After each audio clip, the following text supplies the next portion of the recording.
Super Saravana stores. உலகமெங்கிலுமான Roja Tamil TV நேயர்களே, உங்கள் அனைவருக்கும் என் பணிவான வணக்கங்கள். இன்றைக்கு நம்ம அகஸ்திய ஜீவநாடி ஜோதிடர் பாபு அவர்களை சந்திக்க வந்திருக்கிறோம். இன்றைக்கு என்ன மாதிரியான கணிப்புகளை நமக்கு வழங்க இருக்கிறார்கள் என்பதை பற்றி கேட்போம். வாங்க சார். வணக்கம். வணக்கம் ரோஜா டிவி நேயர்களும் கொரோனாக்குரிய சொல்லுவோம். இன்னைக்கு அகஸ்தியர் என்ன சொல்கிறார் பார்ப்போம். சார், நீங்கள் கடந்த பல பதிவுகளில் சொன்ன மாதிரி பல விஷயங்கள் நடந்துகிட்ருக்கு. அமெரிக்க அதிபருக்கு ஒரு பிரச்சனை வரும்னீங்க. அதே மாதிரியே அவர் ஒரு பெரிய பிரச்சனைகளை இந்த எப்ஸ்டீன் ஃபைல்ஸுங்கிற இந்த சிக்கலில் மாட்டிகிட்டு இருக்காரு. அதே போல் தமிழ்நாட்டில் கூட்டணிகளில் மிகப்பெரிய சேஞ்சஸ் வரும்னீங்க. அதே மாதிரியே நிகழ்ந்துகிட்டு இருக்கு சார். பெய்யும் அப்படின்னு சொல்லியிருக்கீங்க. அதே போல் தென் மாவட்டங்களில் தமிழ்நாட்டில் மழை பெஞ்சிட்ருக்கு. இன்றைக்கு நம்முடைய வியூவர்ஸ்க்கு என்ன சொல்கிறீங்க சொல்லுங்கள் சார்.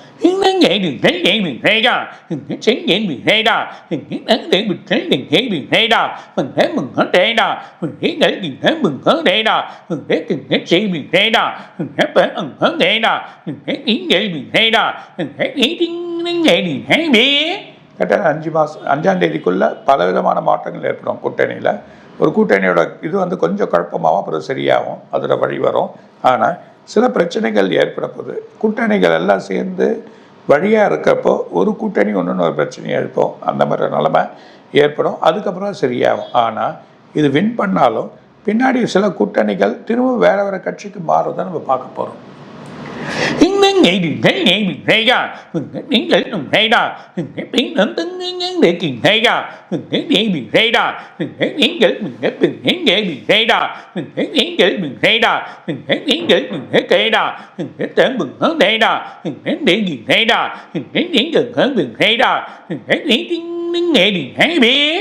மிகப்பெரிய எர்த்குவேக் இருக்குது. இந்த தடவை இந்தியாவில் மீட் ஆகிறதுக்கு வாய்ப்பு இருக்குது. இல்லை குஜராத், இல்லைனா ஹரியானா, இல்லைனா டெல்லி, எல்லாமே நார்த்தில் சில இடத்துல எங்கேயும் மீட் ஆக போகுது.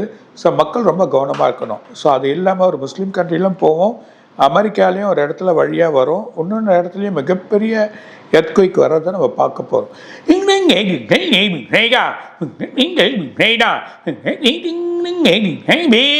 இந்த எர்த்குவேக்கில் ஒன்று ஒரு பெரிய பில்டிங் அப்படியே விழுந்துடும்.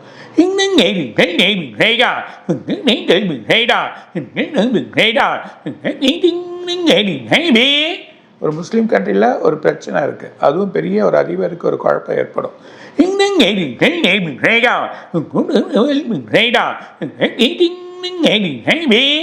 இந்திய எல்லையில் ஒரு பிரச்சனை இருக்குது, ஊடுருவல் இருக்குது, ஒரு பிரச்சனை ஏற்பட போகுது.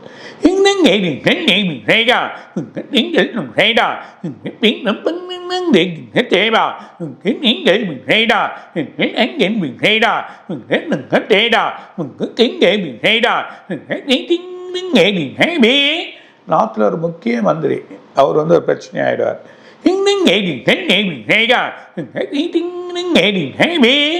டெல்லியில் ஒரு முதலமைச்சர் இல்லைன்னா ஒரு முக்கியமான பொறுப்பில் இருக்கிறதுக்கு பிரச்சனை இருக்குது, ஆபத்து இருக்குது.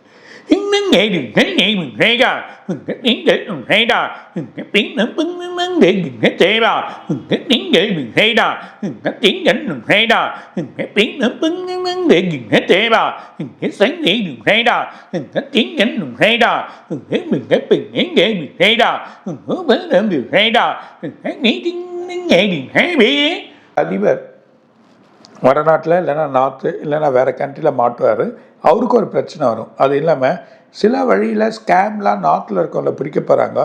இந்த 3 மாதத்தில் மிகப்பெரிய ஸ்கேம்லாம் மாட்ட போகுது.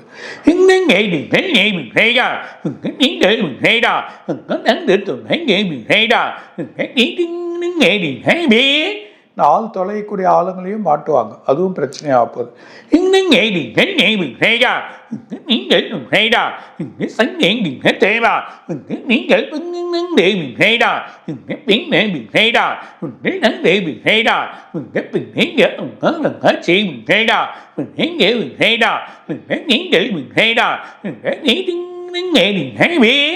மிகப்பெரிய ஆராய்ச்சி, ஒரு பழைய பொருள் ஒன்று கிடைக்க போகுது. அந்த ஆராய்ச்சியில் வெற்றி ஏற்கனவே ஒன்று கிடைச்சது. இப்போது அது இல்லாமல் இன்னொரு ஆராய்ச்சி பெரிய வெற்றியை கொடுத்தது.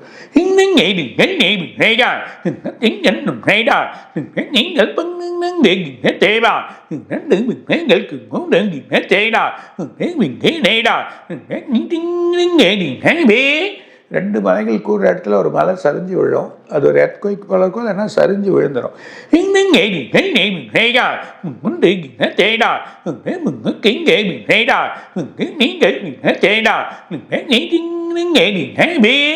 மூணு இடத்துல தொடர்ந்து எர்த்குயிக் வரும். ஒரு முக்கிய இடத்துல அஃபெக்ட் ஆக போகுது.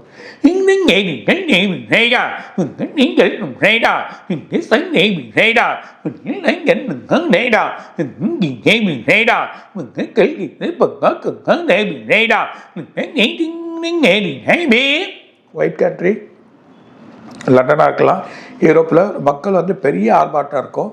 ஒரு அதிபர் பெரிய குழப்பத்தை ஏற்படுத்த போகிறார், அதுக்கு ஒரு பிரச்சனைகள் நடக்கிறத பார்க்க போகிறோம்.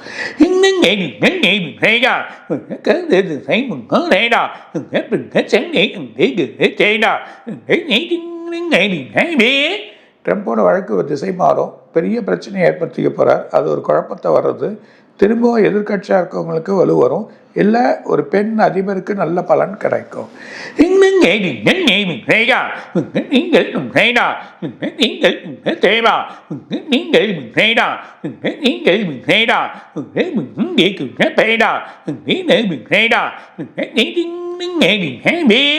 ஒரு பேங்க் ஒரு பிரச்சனை வரும், அது இல்லாமல் அந்த பரிவர்த்தனை பண்ணுறது சில மாற்றங்கள் ஏற்படுத்துவாங்க, அதுவும் ஒரு சில மாற்றங்கள் வரதை பார்ப்போம்.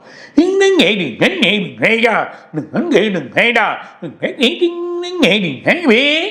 4 நாளில் சில பேர் மாட்டுவாங்க, சில பேர் பிரச்சனை ஆகிடுவாங்க. அது மூலமாக ஒரு மந்திரிக்கும் பிரச்சனை இருக்கு.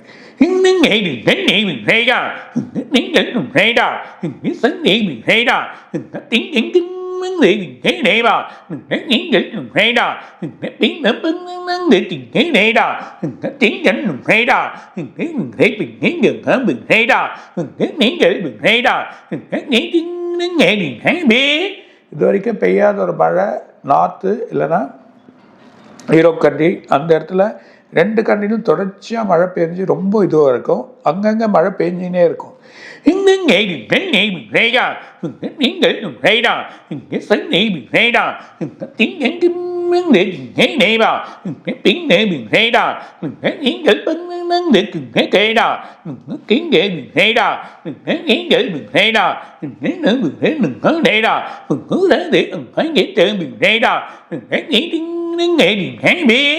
இன்னொரு கண்ட்ரியில் போர் ஆயத்தை நடக்குது, அது ஒரு பிரச்சனையாகி அப்புறம் அடங்கிடும்.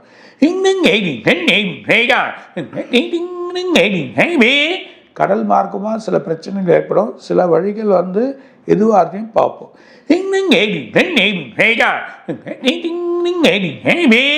ஒரு பெரிய பாம்போ ஏதோ ஒன்று கடலில் வெடித்து அதுக்கு வழி பண்ணக்கூடிய நிலைமையை பார்ப்பாங்க, அந்த சூழ்நிலை ஏற்படுறதையும் பார்ப்போம்.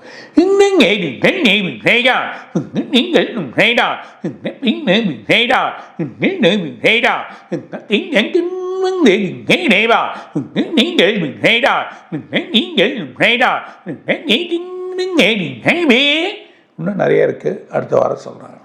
சார், இப்போ வந்து அரசியலில் பல மாற்றங்கள் ஏற்பட்டுக்கிட்டே இருக்குது. தேர்தல் நெருங்க ஏகப்பட்ட மாற்றங்கள் ஆகிட்டுருக்கு. இன்றைக்கு கூட பார்த்திங்கன்னா 3 முறை முதல்வராக இருந்த ஓபி பன்னீர்செல்வம் திமுகவில் வந்து சேர்ந்துட்டார். திமுகவில் அவர் சேர்ந்துருக்கிறதால திமுகவுக்கு பலமாக, அண்ணா திமுகவுக்கு பலவீனமாக எப்படி இருக்கும் அப்படிங்கிறத பற்றி சொல்லுங்கள் சார்.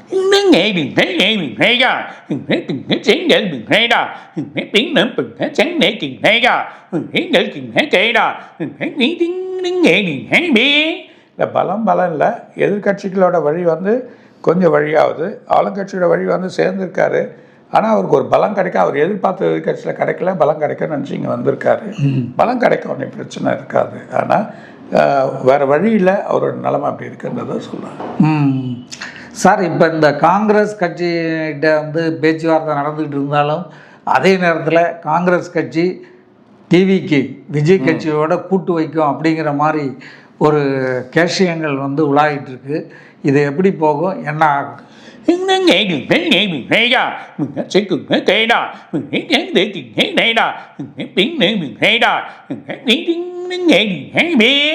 அதாவது அவங்க இந்த கட்சி வந்து டிவிகோட கட்சியோட முயற்சிகள் இருக்கலாமே தவிர வழி இருக்காது. இருந்தாலும் அவர் எப்பவுமே தனியாக தான் நிற்பார். விஜய் பொறுத்த வரைக்கும் இவங்க வந்தானா சேர்த்துப்பார், அதுக்கான வழி இருக்குது. ஆனால் இவங்க வந்து திமுக விட்டு அவ்வளோ சீக்கிரத்தில் பிரிய மாட்டாங்க. சில போதிய வழிகள் அவங்களுக்கு கிடைக்க ஆரம்பிச்சிடும். இப்போ விஜயுடைய டிவிகே கட்சி தனியாக நின்றுன்னா ஒரு சீட்டாவது ஜெயிச்சு வர்றதுக்கு வாய்ப்பு இருக்கா?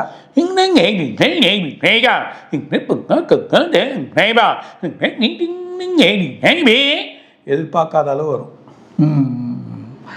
இப்படி இருக்கிற சூழ்நிலையில் சசிகலாவும் வந்து தனி கட்சி ஆரம்பிச்சிருக்காங்களே, சசிகலா தனி கட்சி ஆரம்பிச்சிருக்கிறதால அதிமுகவுக்கு பாதிப்பா அல்லது ஆளுங்கட்சிக்கு பாதிப்பா இல்லை விஜய் கட்சிக்கு பாதிப்பா?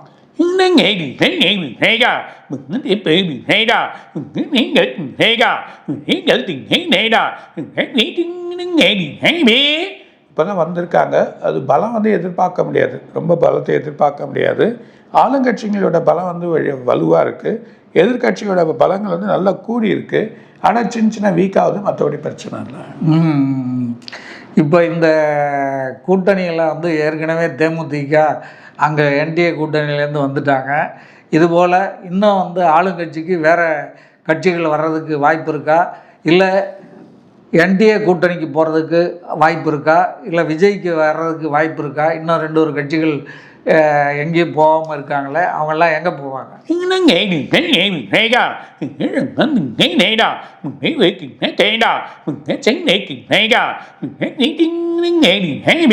இந்த 7ஆம் தேதிக்குள்ளே இன்னும் மாற்றங்கள் இருக்குது, பிரச்சனை இருக்காது. இளமேட்டு ஆளுங்கட்சியோட கூட்டணிகள் வந்து ஒரு மாதிரியாக வழியாக போகும். இப்போ இப்படி இருக்கிற சூழ்நிலையில் ரொம்ப வேகமாக தேர்தல் பிரச்சாரங்கள் போயிட்டுருக்கு சார். அந்த மாதிரி இருக்கிற சூழ்நிலையில் ஆட்சியை பிடிக்கிறதுக்கு எல்லா கட்சிகளும் மும்முரமாக வந்து வேலை பார்த்துட்ருக்காங்க. இந்த நேரத்தில் வந்து இன்னும் தேர்தல் அறிவிப்பும் வரப்போகுது. இப்படி இருக்கிற சூழ்நிலையில் இந்த அமலாக்கத்துறை தலைவர் வந்து சென்னையில் முகாமிட்டு ஆலோசனை நடத்திட்டுருக்காரு. யார் மேலேயாவது வழக்குகளோ இல்லை ஏற்கனவே போட்ட வழக்குகளோ வேகம் எடுக்குமா என்ன அப்படின்னு சொல்லுங்கள்.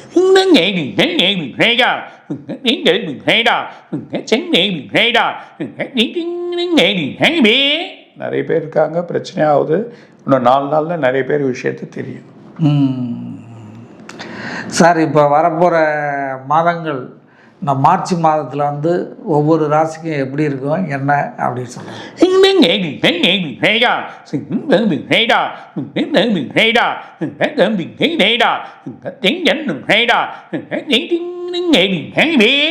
சிம்பம், கடகம், மிதுனம், 3மே ரொம்ப டாப்பாக இருக்குது.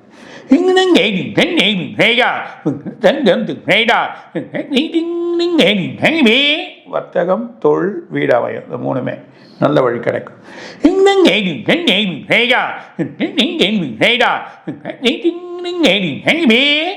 கன்னி, மீனம், அதே நேரத்தில் இருக்கக்கூடிய மேஷம் ரொம்ப கேர்ஃபுல்லாக இருக்கணும். ஸோ சின்ன சின்ன பிரச்சனைகள் வரும்.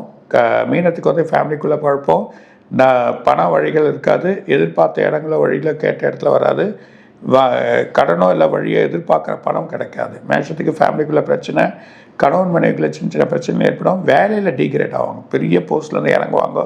சில குழப்பங்கள், எதிர்பார்க்காத வேலை விடுறது, வேறு இடத்துக்கு போக வேண்டிய சூழ்நிலைகள் ஏற்படும். அதே நேரத்தில் இருக்கக்கூடிய கண்ணிக்கு மன உளைச்சல் இருக்கும், உடல் உபாதைகள் ஏற்படும். உடல் உபாதைகள் ஏற்பட்டு கொஞ்சம் மன உளைச்சல், அவங்களும் வழி நடத்துவாங்க, அந்த வழி சரியில்லையா அப்படின்ற ஒரு எண்ணங்கள் ஏற்படுறதுக்கான வாய்ப்புகள் இருக்குது.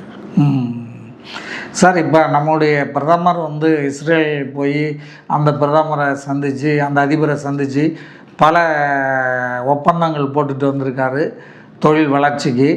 இதனால் வந்து நம்முடைய இந்தியாவுக்கு ஏதாவது பாதிப்பு வருமா, எப்படி இருக்கும்?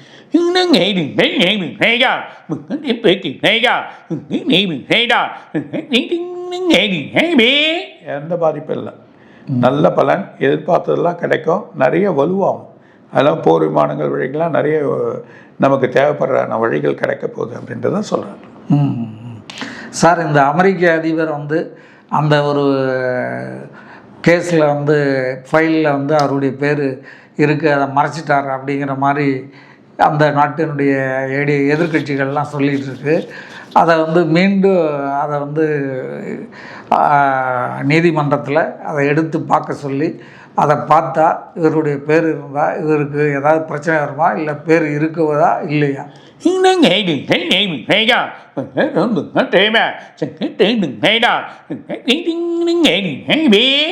நிறைய பேர் மாட்ட போகிறாங்க. படிக்க செய்ய சொன்னால் இன்னொரு பிரச்சனை அவருக்கு வருதுன்னு ட்ரம்ப் சாருக்கு. ம் இன்னும் ஒரு பழைய பேர் மாட்டுவாங்க, வெயிட் பண்ணுங்க. சார் இப்போ வந்து இந்த உலக நாடுகள்லாம் இப்படி வந்து பல பிரச்சனைகள் வந்துட்டுருக்கு. இப்படி வந்துட்டுருக்கிறது நேரத்தில் இந்தியாவினுடைய பொருளாதார வளர்ச்சி எப்படி இருக்கும்? ஏன்னா எல்லாமே வந்து விலைவாசிகள் ஏறிக்கிட்டே இருக்குது. இது எப்படி போகும், என்ன ஆகும்?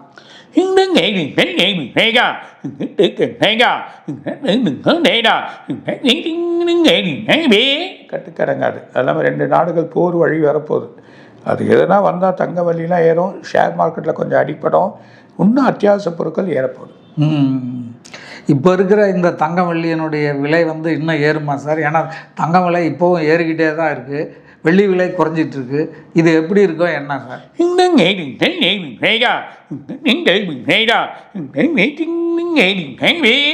கொஞ்சம் இறங்கும், ஏறும், திரும்பி இறங்கும். ஆனால் போர் எதுனா வந்ததுன்னா, சலனம் வந்தால் இது ரேட்டே வேறு மாதிரியே மாறப்போகுது.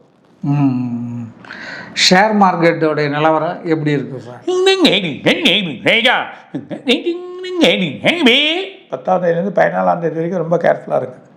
ரொம்ப குழப்பங்கள், அமெரிக்காவில் ஒரு சின்ன ப்ராப்ளம் வந்ததுன்னா இறங்கிடும். ஆனால் ரொம்ப குழப்பமாக இருக்குது, கேர்ஃபுல்லாக இருக்கிறது நல்லது. சார், டெல்லியினுடைய முன்னாள் முதல்வர் கெஜ்ரிவால் மேலே போட்டிருந்த மதுபான ஊழல் வழக்குலேருந்து நீதிமன்றம் அவரை விடுதலை பண்ணிடுச்சு. இதனால் வந்து அங்கே உள்ள பிஜேபி ஆளுங்கட்சிக்கு ஏதாவது பிரச்சனை வருமா, என்ன எப்படி இருக்கும்?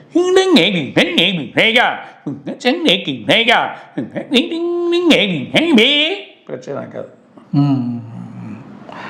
இப்போ உள்ள சூழ்நிலையில் சார், கேரளாவில் ஒரு மந்திரி வந்து சுகாதார மந்திரி மீது ஊழல் புகார் சொல்லி காங்கிரஸாரும் மாணவர்களும் வந்து வன்முறையில் அவங்கள மேலே அடித்து கலாட்டா பண்ணிட்டாங்க. அந்த மாதிரி ஒரு சூழ்நிலையில் கேரளா இருக்குது. அது எப்படி இருக்குது சார்? வருகின்ற தேர்தலில் கேரளாவினுடைய தேர்தல் நிலவரம் எப்படி இருக்கும்?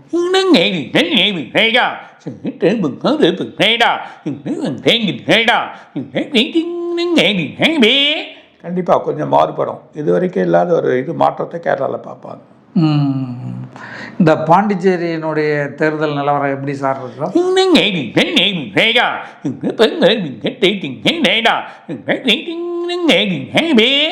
இருப்பவரே வெற்றி தேடுவார், ஆனால் வேறு வழியாக போவார். அந்த நிலைமை இருக்குது. ஏன்னா அவர் விஜய் கட்சியோட கூட்டணி சேருவாங்கிற மாதிரி சொல்லியிருக்காங்க. விஜய் கட்சியோட சேர்ந்தால் அவர் அங்கே ஆட்சியை பிடிப்பாரா, என்ன எப்படி இருக்கும்? அவர் வழி இருக்குது, அவருக்கு பிரச்சனை இல்லை. ரொம்ப நன்றி சார். மீண்டும் அடுத்த வீடியோவில் சந்திப்போம். நன்றி, வணக்கம். வணக்கம். வணக்கம். ரோஜா டிவி நேரிலும் கோடான குறிகளும் இன்னும் நிறைய இருக்காங்க சார் சொல்லுவார். வணக்கம். இதுவரை நீங்கள் பார்த்த இந்த நிகழ்ச்சி உங்களுக்கு பிடிச்சிருக்கும் அப்படின்னு நினைக்கிறோம். இது மாதிரி பல சுவாரஸ்யமான நிகழ்ச்சி உங்களை வந்து சென்றடைய நீங்கள் செய்ய வேண்டியது ஒன்றே ஒன்று தான். ரோஜா தமிழ் டிவியை லைக் பண்ணுங்கள், ஷேர் பண்ணுங்கள், கமெண்ட் பண்ணுங்கள், சப்ஸ்கிரைப் பண்ண மறந்துடாதீங்க. அது மட்டும் இல்லாமல் எங்களோட செய்திகள் உங்களை வந்து உடனுக்குடன் வந்து அடைய நீங்கள் செய்ய வேண்டியது ஒன்றே ஒன்று தான். பெல் பட்டனை கிளிக் பண்ண மறந்துடாதீங்க.